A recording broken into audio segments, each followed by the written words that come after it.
Some days work out better than others. There are some Sunday mornings when I can get out of bed and things fall into place and I get to the church on time and I plug things in with our computer video screens and everything pops right in place and people are where they're supposed to be and folks come in and everything falls into place and everything works out fine. This morning was not such a morning. Sometimes it's easy coming into God's house to worship.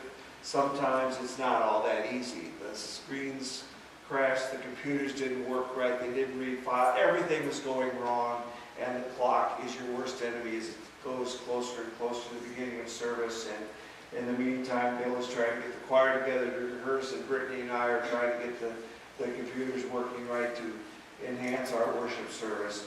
Some days are not easy. And God calls us to take a breath, and many folks have told that to me this morning. Breathe, and everything comes into place. It's not easy to be a Christian. I think of the disciples as they followed Jesus must have had days like that where they woke up in the morning expecting one thing and being surprised when things did not go the way that they expected.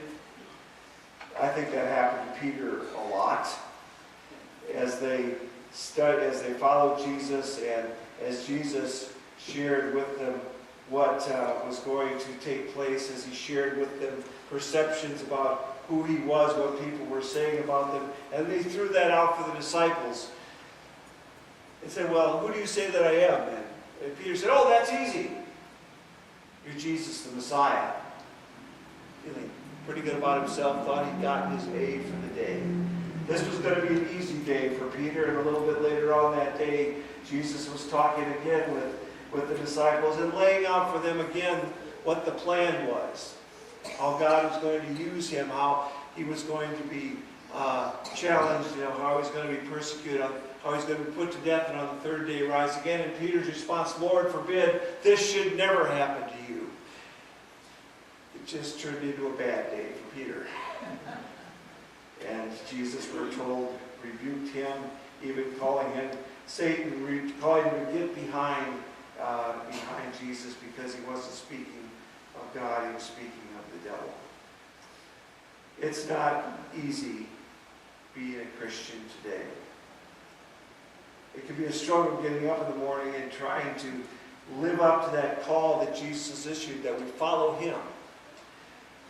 And sometimes you come to worship on a Sunday morning just plain tired from the struggles of the week, trying to do what God has called you to do, feeling worn out from the tasks that many times go along with being ministers. And in case you didn't realize that, you'll see on the cover of the page, that is your title. Behind ministers, all members of this congregation, and that includes you, have been called to be ministers. The last thing you want to hear from this pulpit is that you're not doing your job. That you're not being joyful all the time. That there's something wrong with you if you're not. If the problems of the world are weighing down heavily upon you, you don't want to be told that your faith is weak, that you just need to try a little bit harder. And the good news is I'm not going to say anything along those lines this morning. I've already had a bad day, and I don't want to make your day bad as well. But God is turning things around. And it's not the picture of faith that Jesus paints for us. It's not the kind of faith that Jesus wants to lay out for his disciples. As Jen shared with the kids, we have a special celebration focus on this last Sunday before Lent, where Jesus reveals himself to the disciples, where he is transformed, where he is changed right before their eyes. The Greek word has its root in metamorphosis, where a change takes place where Jesus is a different person in the eyes of his disciples. They've gone apart from the rest of the disciples, Peter, James, and John, with Jesus and climbed to the top of this high mountain. And in this place of spectacular beauty, they catch a glimpse of who Jesus really is. And he's changed, he's transformed, There's a metamorphosis that takes place before their eyes, and our expression in a mountaintop experience comes from this passage of Scripture. From this point on, as Mark tells us about the ministry of Jesus, things change. All the preliminary events of Jesus' life are in their proper context, and now Jesus goes out and begins to move toward Jerusalem, and all those events begin to fall into place that will eventually lead to his death on the cross and his resurrection. But the disciples, Peter, James, and John, are given this opportunity to see Jesus change. And can you imagine? Hear this voice from heaven that says that Jesus is God's Son, that God is pleased with Jesus' ministry. And you can imagine the impression that must have left on the disciples. As much as they wanted to stay where they were and not move down into the valley and bask into the glow of that mountaintop experience, they were reminded, as they focused back on what Jesus told them, that following him was going to be tough. And they had to come down off that mountain and do what needed to be done. Friends, it is tough to be a Christian. And that's what Jesus was trying to get across to his first followers.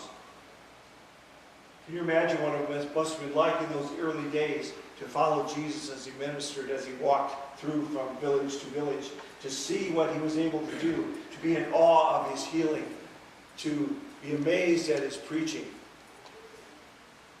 to see the miracles that he performed, even raising a little girl from the dead. There was power to be had here, and that must have been a tremendous draw for the disciples. And they expected, perhaps, that some of that might rub off on them. And they had conversations from time to time. Which one of them would be first, would be seated at Jesus' right hand and at his left hand when the kingdom of heaven came? How would they all fit into that? So, as they began their walk with Jesus, there was a certain amount of coolness that was involved with their following of Jesus. But then Jesus said that following him was not going to be about what you could get from that relationship, but instead what you would give up. He said, if you want to become my followers, let them deny themselves, take up their cross, and follow me. And I hope you got a sense of the difficulty with that, the challenge that goes along with that, as you reflected with the kids on Jen's message to them this morning. That cross is a difficult thing for us to bear.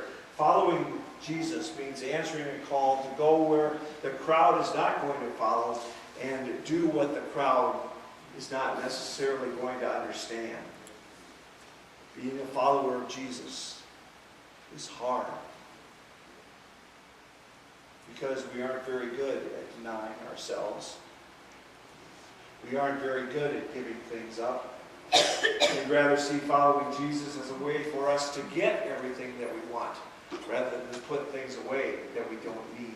It's tough to be a Christian, and there are times when it's real tempting just to give up. I want to turn around and go home this morning.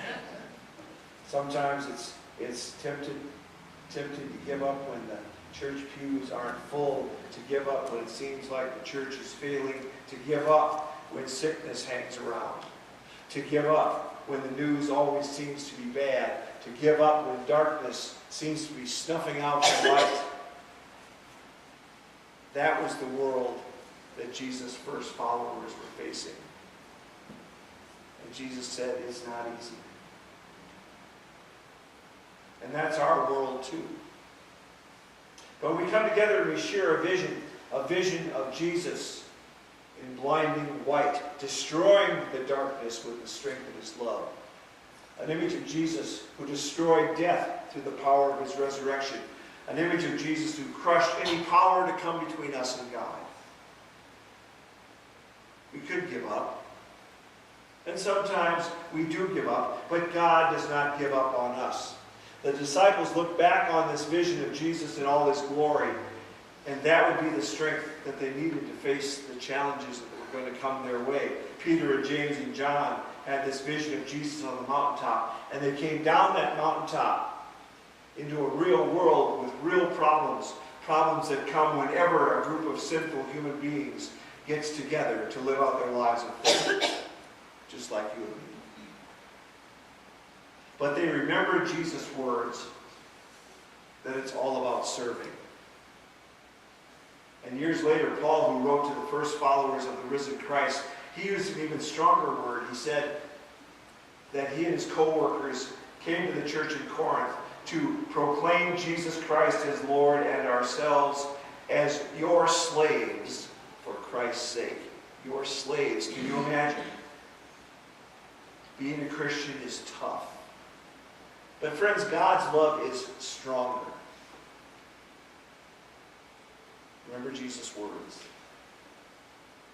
Remember the words that are behind the table set before you this morning.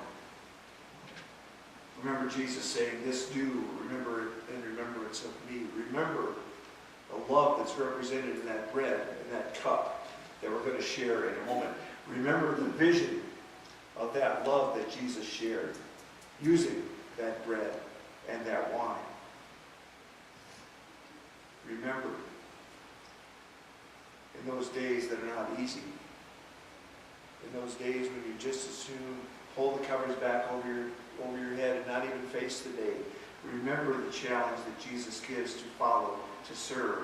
And also remember the promise that goes along with that challenge, that in all things, that God is always with us, that God never gives up on us. Remember, and come to this table to celebrate that love, to celebrate that challenge, and to celebrate that promise.